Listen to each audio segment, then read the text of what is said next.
Hello everyone, my name is Uday Shumar. Today I'll be giving you a presentation on design and development of jet engine using CAT.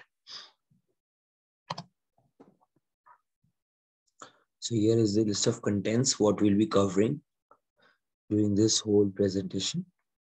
Let's start with the introduction to jet engines. So basically jet engines has been changing over the years with great improvements in performance, efficiency and reliability. The most commonly known jet engines are turbojet engine, the turboprop engine, turbofan engine, and the turboshaft engine and the ramjet engine. The major principle of these engines are all the same. They work according to the similar concepts as the internal combustion engine: suck, squeeze, bang, and blow. Let's start with the suck. This is the first part focused on the inlet and the air is sucked in. Second part is focused on the compression of the air, where the inlet air is compressed to a higher pressure, which is called squeeze. The third part is focused on the combustion chamber, where the compressed air is mixed with fuel and then ignited, which is called bang. The fourth part is focused on the outlet of the engine, where the ignited air and the fuel mixture exits at a high velocity, that is called blow. These concepts can be applied to all the jet engines with minor adjustments. Moving further, in turbojet engine, the turbine is connected to the compressor. In turboprop engine, the turbine is connected to the compressor and the propeller. In shaft engine, the turbine is connected to the compressor and the turbo power shaft. In turbofan engine, the turbine is connected to the compressor and a fan that blows air through the duct around the engine. As you can see, I have attached turbojet engine, turboprop engine, turboshaft engine, and turbofan engine. All the difference can be noticed. Moving forward, a different kind of jet engines are ramjet engine and scramjet engine. These engines have no moving parts and need to have an initial speed of several times the speed of sound before starting up. As you can see, they don't have any fixed parts which are moving, and it's totally like set up. It's totally different from the turbojet engine which we read. Moving further, we'll be talking about the history of jet engines from 1947 to 2021. During 1947, the J35 was the first GE turbojet engine to incorporate an axial flowing compressor, the type of compressor used in all the JEs since then. The J47 was developed by the General Electric Company for the earlier J35 engine and was first flight tested in May 1948 as a replacement for J35, the F86-7. By 1948, the General Electric Company introduced a combination turboprop engine generator that was designed to power locomotive engine. Since that time, this type of electric generator known as the gas turbine. During 1949, French ramjet experiment was done. The 0.0 engine was powered for the first time, finally completes a maiden flight in France. Jet engines grew larger and more powerful after World War II and became more standard form of aircraft engine for the most military and commercial craft. During 1950, the Rolls-Royce Aviation Convoy was the first turbofan engine to enter service, significantly improving fuel efficiency and paving the for further improvements.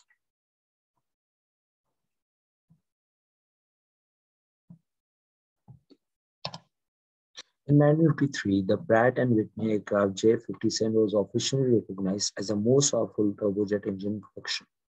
Emerging in 1954 as the chocolate and yellow painted aircraft wing beautiful 4 underslung engines -80 owed little to any previous jetliner. In 1955, Douglas, with a solid reputation as a airline manufacturer, was offering DC-8 models with more powerful engines, great passenger capacity, and long range with the proposed 707 airline. During 1956, the jet age of the commercial air travel came into a giant step closer. In 1957, GE Twins General Electric introduced CJ805 lightweight high-thrust turbojet engine, which will find its first application in the Convair 880 jetliner. In 1958, the British again stepped forward and introduced a turbofan engine. It was different from the turbojet by having an enclosed set of larger blades added and a compressor as well, which moved volumes of the cool air along the core engine's exterior. By 1959, the Convoy 880, another 707 look-alike, and the French twin-jet Carville had flown. By 1961, technicians of General Electric Company's large jet engine department tested the combustor of a GE Powerful's 93 turbojet. 1962, Pratt Whitney turbofan above, technicians ready to Pratt Whitney JT8D turbofan engine for final test runs in June. GE lift engine, General Electric, a new version of J85 turbojet, the SJ132 designed for VTOL applications. In 1965, the Rolls-Royce chose the triple pool system in 1965 as the simplest, lowest cost solution to the problem of obtaining lower fuel consumption and reduced noise level at a constant power setting. September 1966, Rolls-Royce revealed its decision to launch an advanced technology engine family covering thrust ranging from 10,000 lbf through 60,000 lbf. The AT family introduced a new scalable technologies such as triple shaft architecture, high pressure annular combustor, and a structurally integrated power plant. Work started on Convoy replacement engine in June 1961 and a twin spooled demonstrator engine to prove the HP compressor, combustor, and the turbine system had been run by 1966. In 1968, the new engine was to be rated 33,260 lb thrust and a combined feature of servo engine then under development. The large higher power high bypass design from the RB207 and a triple spool design of RB203 design of Rolls-Royce. This was to be added one piece of technology. A fan stage built a new carbon fiber material called high-fill developed at the RF. May 1970, the new high-fill fan stage after passing other tests shattered when a chicken carcass was fired into a high-speed part of being ingestion test. The company had been developing a titanium blade as an insurance against difficulties with high-fill, but the meant extra cost move it as the cost of production increases. It also brought in a technical problem when it was discovered that only one side of the titanium blade was the right minimum quality for a blade fabrication. In 1972, RB211 initial reliability service was not as good as been expected because of the focus on the development program on meeting the engine's performance guarantees. In 1973, Rolls-Royce knew that RB211 could be developed more by increasing the greater thrust. By redesigning the fan and the IP compressor, Hooker's team increased the engine thrust to 50,000 lbf. The new version was designated to RB211 to 535 on August 31st, 1978. In 1979, Pratt & Whitney launched PW2000 engine, claiming 8% better fuel efficiency than the 535C for the PW2037 version. In 1980s, the F404 engine was for the FA-18 Hornet entered production. Rolls-Royce produced a 40,000 lbf thrust RB211-535E4, which entered service in October 1984. Visible differences were like mixed exhaust nozzle and a bigger fan cone. It was the first to use a wide chord fan, which increases efficiency, reduces noise, and gave additional protection against foreign object damage. The Pratt & Whitney 4000 was a fuel dual spool exit flow and a high bypass turbofan in aircraft engine produced by Pratt & Whitney as a successor to JT9D. It was the first run in April 1984. The 52,000 to 62,000 was its ranging thrust. Rolls-Royce began development of XG40 technology demonstrated engine in 1984. In 1986, the common with the XG40, the EG200 had a 3-stage fan with a high pressure ratio, 5-stage low aspect ratio, high pressure compression, and a combustor using advanced cooling and thermal protection, and a single stage HP and LP turbine, high pressure and low pressure turbine with water military disc and a single crystal blades. A reheat system provides thrust augmentation. 1989, the NK93 engine was developed. The core of the NK93 was to form the foundation of family of direct turbofans and gate turbofans. The General Electric GE90 is a family of high bypass turbofan engine built by GE Aviation for the Boeing 777 was launched in 1990 with a thrust ranging from 81,000 to 115,000 IVF to 360 to 510 kilonewton. Rolls-Royce launched its Trent 800 in September 91. Rolls-Royce Trent 700 E-tops was granted by FAA on 10th October 1996. 1998, IHS started delivering work on high bypass ratio turbofan in 1988 based on the low bypass ratio engine XF5. 1999, the Honeywell HFT's HTF 7000 was turbofan engine produced by Honeywell Aerospace rated into 6,540 to 7,624 range, which is not available anymore. 2000, the Rotec 2000 R2800 is a 7-cylinder 110 HP radial engine built by Rotec Aerospace Pty company in Australia. The Pratt Whitney PW is a high bypass turbofan engine designed for the Airbus A318. The Williams EJ22 was a small turbofan engine that was designed by Williams International for very light jet engines applications. During 2001, the Hexadyne P60 is an American aircraft engine designed in a production by the Hexatron Engineering by Salt Lake for use in ultralight and home-built aircraft.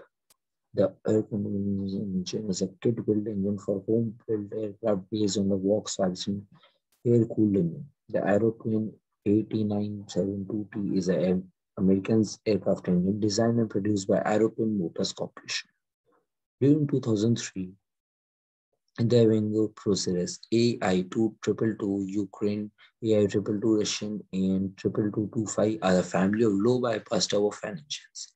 Rolls-Royce offered Trent 900 for the proposed Boeing 747-500-600X. During 2004, the Engine Alliance GP turbofan jet engine manufactured by Engine Alliance, a joint venture between General Electric and Pratt & Whitney. The General Electric Rolls-Royce F136 was an advanced turbofan engine being developed by General Electric and a Rolls-Royce. Engine Alliance GP7000 was launched. Ground testing to the engine began in April 2004 and was first flight tested as a number of two-engine GE747 flying test bed over Victorville, CA in December 2004. During 2005, Rotec released more powerful variants. The R3600, which basically adds 2 more cylinders for a total of 9 and increases the rated horsepower to 150. During 2006, the General Electric is an advanced dual-rotor axial flow high bypass turbofan jet engine in production by the GE Aviation for the Boeing 787 and 747-8. The Rolls-Royce Trent 1000 is a high bypass turbofan engine produced by Rolls-Royce during 2006. During 2007, the Pratt Whitney PW1000G, also called the Gear turbofan, is a high bypass gas turbofan engine family produced by Pratt & Whitney. Succeeding Honda original HF118 prototype, HF120 was undergoing testing in July 2008 with a certification target for the late 2009. The Lincoln IO 233 is a non-certified 4-cylinder air-cooled horizontally opposed piston aircraft engine that produces between 100 HP to 1,116 HP. 2009, the Viking 110 is a HP aircraft engine that was developed from Honda Fit automotive engine components by Viking aircraft engine of Edgewater, Florida.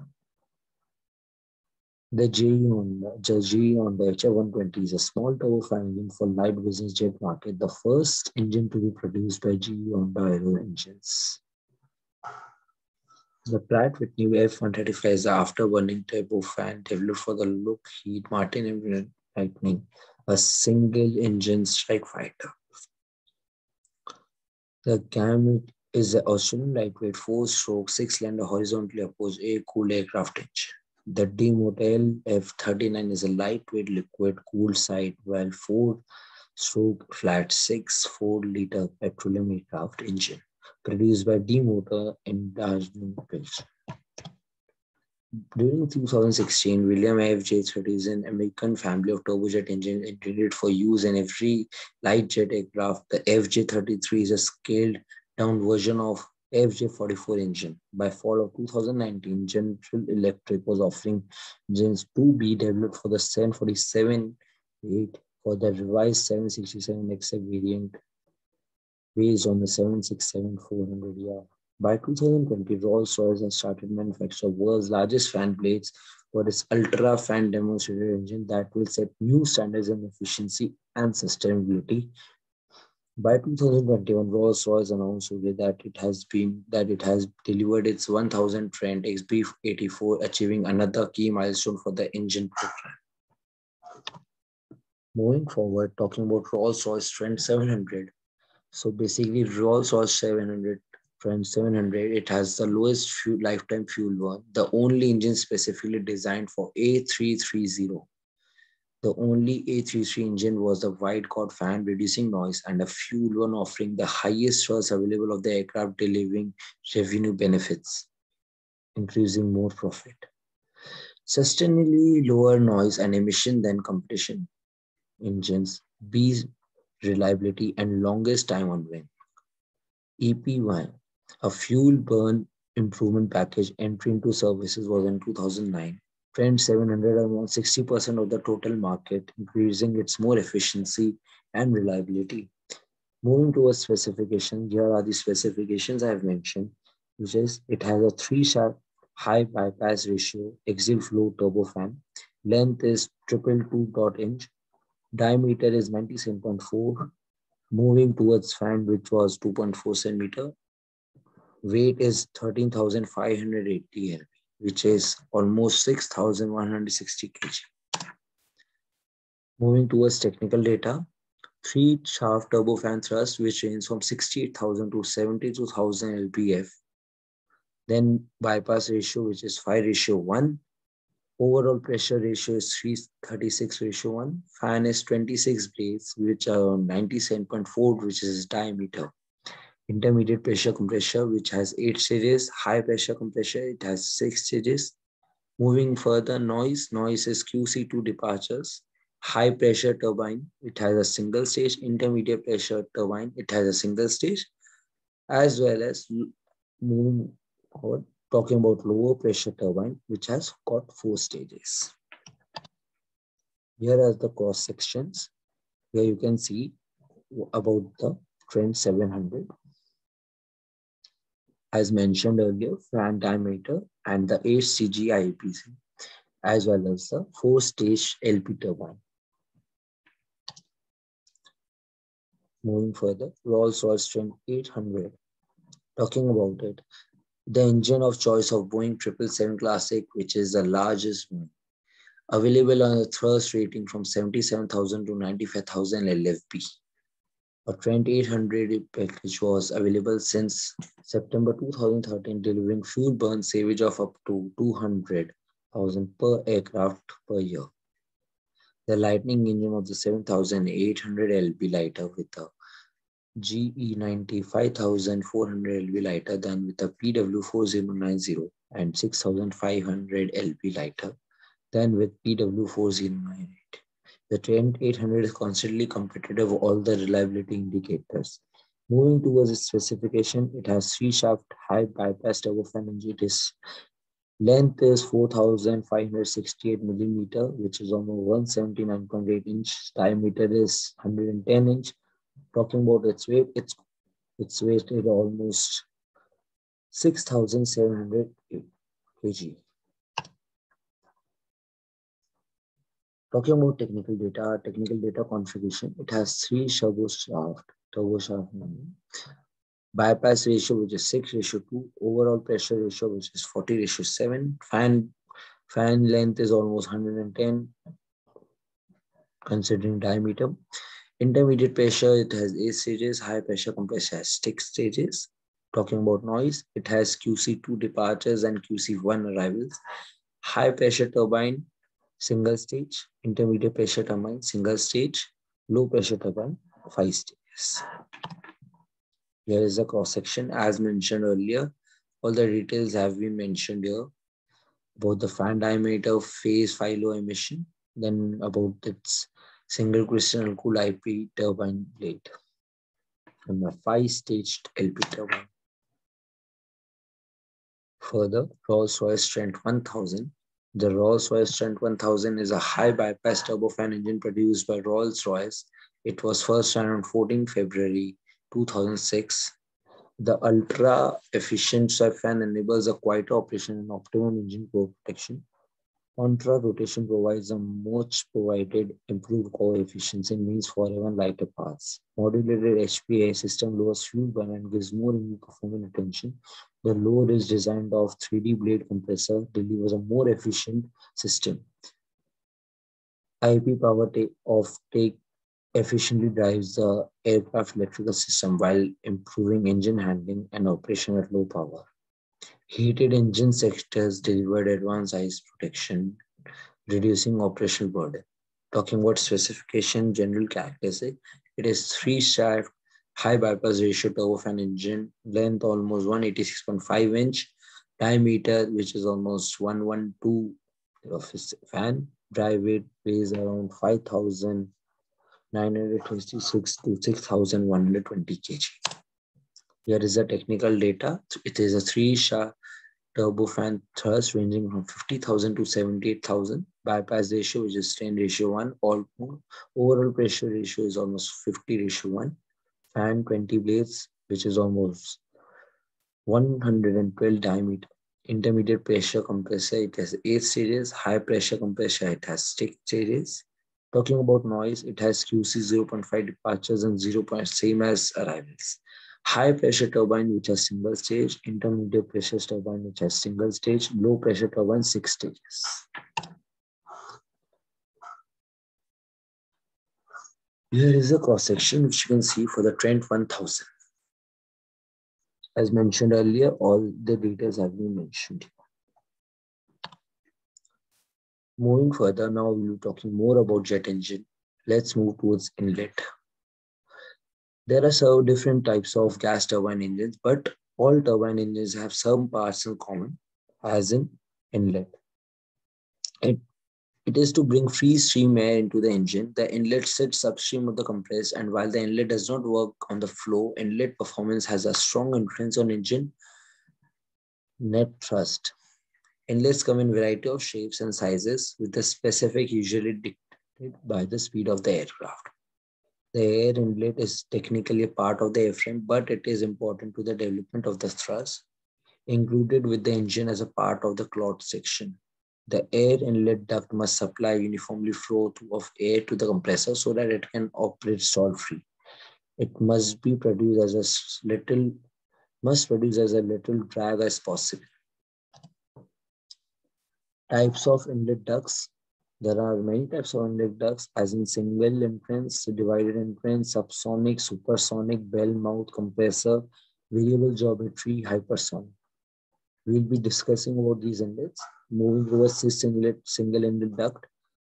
Left one is single inlet duct, which is it is located directly ahead of the engine, and aircraft is such position that it scoops undistributed air. It is either straight configuration or with relatively genital curvatures. Divided entrance duct, it is the required high-speed single or twin engine military craft, as seen, you can see attached, it's right, in which the pilot sits slow to the fuel stage and close to the nose, rendering it difficult to employ the older type of single entrance duct, which is not used on modern aircraft. Some aircraft or divided duct, which takes air from either side of the fuselage, has become fairly widely used. Moving forward, subsonic inlet ducts. The inlet duct is used in the multi-engine subsonic aircraft. Is a fixed geometry duct whose diameter progressively increases from the front to back, as you can see. I have attached below. It is diverging duct and also duct diffuser because of the effect. It is effect on the pressure and the air entering the engine. So as the air enters, the static operation, and then the lower operation, then the high speed orientation, which moves the air towards its sides. Bell mouth compressor inlet. A bell mouth inlet is usually installed of the engine undergoing testing in a test cell. It is generally equipped with the probes that the used instruments can measure intake temperature and pressure. During testing, it is important that the outside static air is allowed to flow into the engine with the little resistance as possible. The bell mouth is attached to the movable parts of the test stands and moves with the engine. The thrust stand is made up of two components, one non-moving and one moving. This is so that moving component can push against the load cell and measure thrust during the testing of the engine. Moving further, supersonic inlet duct. The air approaching the compressor inlet always has to be a speed below the speed of the sound. When an aircraft is flying supersonic speed, the inlet must be shown down to the subsonic speed before it reaches the compressor. This is done by using a divergent, convergent, or CD inlet duct, or raising a wedge, spike, or plunge inlet. Compressor inlet swing to prevent the inlet from ingesting any system items that can be drawn into the intake of a compressor inlet screen is sometimes placed across the engine air inlet to at the same location along the inlet duct. Variable geometry duct.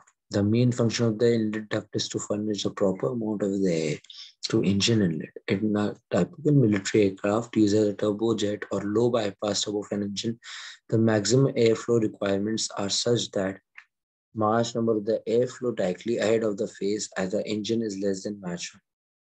Talking about hypersonic, inlets have hypersonic error present in the ultimate design challenge. For ramjet-powered aircraft, the inlet must bring the high-speed external flow during the subsonic condition in the burn mode. Talking about compressor, LP and HP, all turbine engines have compressor to increase the pressure of the incoming air before it enters the combustor. Compressor performance has a large influence on total engine performance. There are main two types of compressor, axial and contrail. We'll be talking about them in further. In the picture I have attached below, the compressor on the left is called the axial, and the picture on the right side is centrifugal. The compressor on the talking about further, the compressor is turned perpendicular to the axial of the rotation. Centrifugal compressor, which are used in the first jet engines, are still used on the small turbojet and turboshaft engines and as a pumps on rocket engine. Talking about more detailed about the axial compressor. Axial compressor, the air flows parallel to the axis of rotation. This means that the compressor is composed of several rows of airfoil condenses. Some of the rows called rotators are connected to the central shaft and rotate at high speed. Other rows called stators are fixed and do not rotate. The job of the stator is to increase pressure and keep the flow from spiraling around the axis by bringing the flow back parallel to its axis. Working about the axial compressor, each blade on a rotor or a stator produces a pressure variation much like that the airfoil of a spinning propeller. But unlike a propeller blade, the blade of an axial compressor are close to one another, which seriously alters the flow, making each blade sharp and efficient. Compressor blade continuously pass through the wakes of the upstream blade that introduces unsteady flow variation. Compressor designers must rely on a wind tunnel testing and a sophisticated computational models to determine the performance of an axial compressor. Talking about centrifugal compressor, the compressor is a centrifugal compressor because the flow through the compressor is turned perpendicular to the axis of rotation. The first type of compressor is an axial flow compressor and is discussed on the separate slide. We'll be talking about the very first jet engine uses centrifugal. They are still used on a small turbojet and turboshaft engines.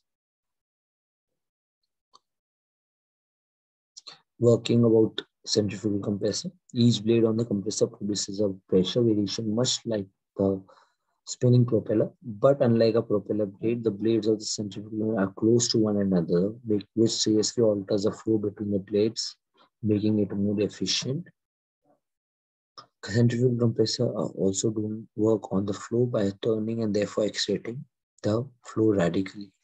Compressor designer must rely on wind tunnel testing and sophisticated conventional models to determine the performance of the centrifugal compressor. Combustion chambers. Moving further, as the name suggests, the combustion chamber is designed to combust large quantities of fuel mixed with even larger quantities of air, which leaves the compressor. The combustion must be done in such a way that it allows the air to expand and extrude without causing instabilities over the entire range of operating conditions. The efficiency of the combustion process is an increasing important area due to the constant increase in air traffic and the pollution that it causes.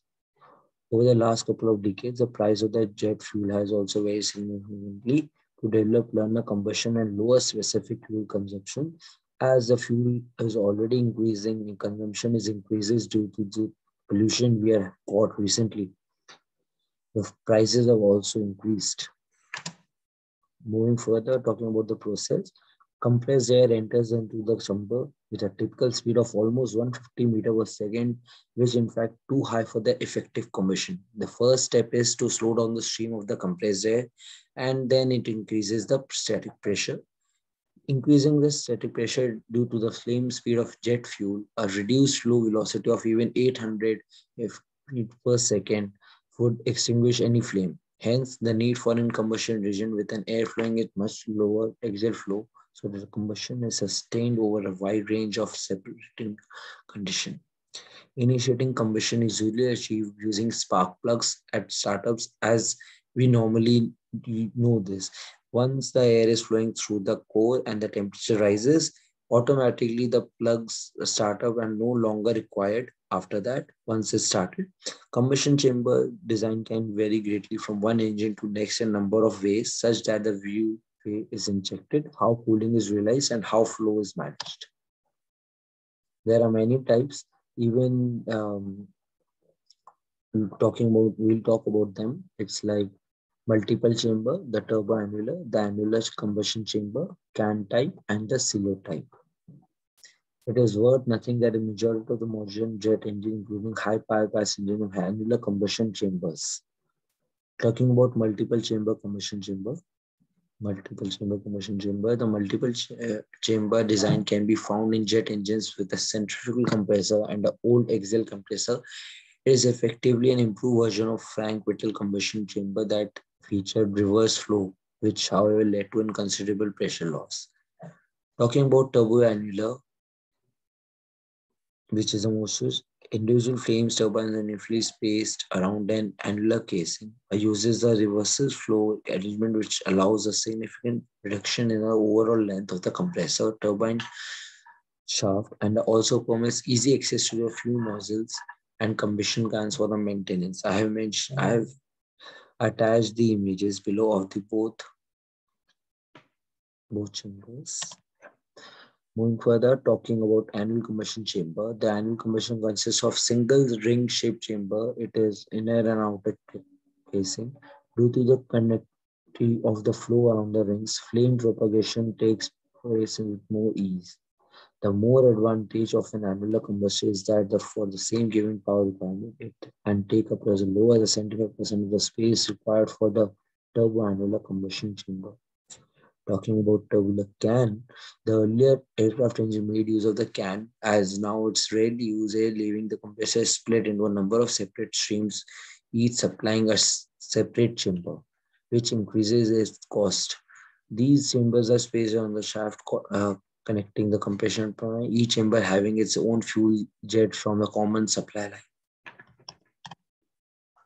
Talking about afterburner, an afterburner is an additional component added to some jet engines only.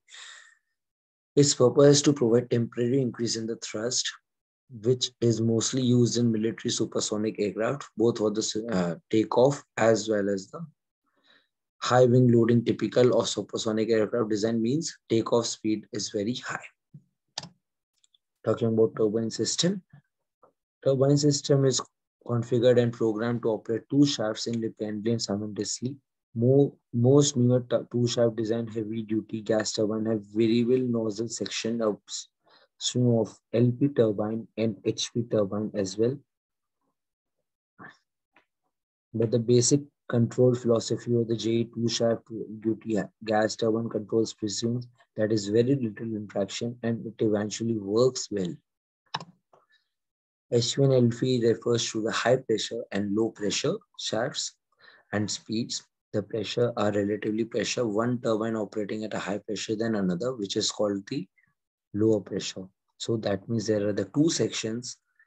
The turbine has high pressure, low pressure. Some GE designed gas turbines have multiple shafts that spin in independent speed. The pressure of a hot combustion gas is flowing through the turbine section. The HP shaft is usually directly connected to the axial compressor, and the LP shaft is usually directly connected to the load, a centrifugal compressor or a pump or a generator. The HP shaft driving axial compressor needs to operate a speed range of axial compressor is designed to operate in. Talking about exhaust, moving further, the exhaust section is located directly behind the turbine section, which ends the gases are ejected at the rear in the form of higher velocity exhaust gases. The components of the exhaust section include the exhaust cone, tailpipe, and the exhaust nozzle, which we will be discussing further. Talking about exhaust cone, the exhaust cone collects the exhaust gases discharged from the turbine section, gradually converts them into a solid flow of the gases in continuous flow. In performing this, the velocity of the gas is decreased slightly and the pressure is increased. Due to this, the diverging of passage between the outer duct and the inner duct, that is annular area between the two units, increases. Talking about tailpipe, the tailpipe is usually constructed so that it is semi-flexible. On some tailpipes, a bellows arrangement is incorporated, allowing the movement in installation, maintenance, and its thermal expansion. Moving further with nozzle, there are two types of exhaust nozzle design: the converging designs for the subsonic exhaust and the converging design exhausted gas velocities. The exhaust nozzle opening may be either fixed or variable area. The fixed area type is a simpler of the two exhaust nozzles, since then there are no moving parts. Talking about another one, the outlet area of the fixed exhaust is very critical to engine performance. If the nozzle area is too large, thrust is wasted as the efficiency goes down. If an area is too small, the engine could choke as well. A variable exhaust nozzle is used when an argument or afterburner is used due to the increased mass of flow when the afterburner is activated. Here are the examples of the inner cones and the tailpipe and the rear stage, as well as exhaust cone and nozzle. Here is the conceptual design of a 3-shaft turbofan engine, which I have made from the research I have done till now from the whole jet engine.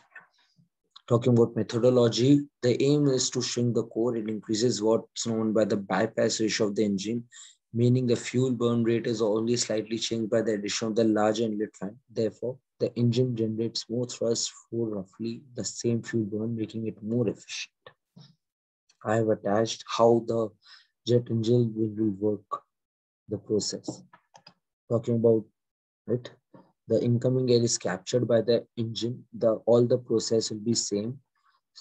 Then the sum of the incoming air passes through the fan and continues on to the co-compressor and then to the burner. When it is mixed with the fuel and combustion occurs, the hot exhaust passes through the core and fan turbines and then out the nozzle as a basic turbojet. The rest of the incoming air passes through the fan and bypasses or goes around the engine, just like the air through a propeller. This is the basically principle about the turbofan, and the air that goes through the fan has a velocity that is slightly increased from the free stream. So a turbofan gets some of its thrust core and some of its thrust from the fan, making it more efficient. Currently, the diameter is 2.9 meter with PPR of 6.7, increasing the diameter from to 2.96. So it increases PPR from 8.5 to from almost 8.5 to 9.0. The limiting factor has always been on OPR, which is called overall pressure ratio. This requires advance in combustion and materials. Once a higher OPR can be achieved, the PPR can get bigger. The key variable is that most impact is the bypass ratio, which we'll be focusing on. Turbofan engine generate large proportion of thrust from air that passes through the fan but bypasses the engine. This cannot be done by increasing the speed of the fan, as you start hitting the material limits on the larger diameter fan blades. So turbofan design started to appear, which allow larger diameter. slowly rotating fan, which improves thrust and high RPM core operating a maximum efficiency. This also had a side effect of reducing noise. Talking about specifications, here are the specifications. The engine is equipped with one stage fan, 8-stage IPC, 6-stage HPC, 1-stage HPT, 2-stage IPT, and a 6-stage LPT. Key performance parameters are presented in table attached below. The large fan is driven by the energy exchange and behaves like a propeller in a case of high bypass turbofan engine. The expanding gases of the post combustion turbine shaft that constantly drives on large fans. A large fan draws air into the bypass and compression chamber, which results in air being at the conflict pressure and temperature to ignite and combustion with the fuel. Now we'll be talking about the evaluation. As we haven't conducted any practical, so the evaluation is all the based on the theoretical research time. A larger jet engine is more fuel efficient due to there being fewer losses from boundary layer, gas flown through upstream tube experiences generally losses at tube wall. In the boundary layer, flow velocity is reduced due to the viscosity. This causes an energetic pressure loss in the gas stream, and the efficiency of Brayton cycles such as a gas turbine is mainly function of the pressure variation.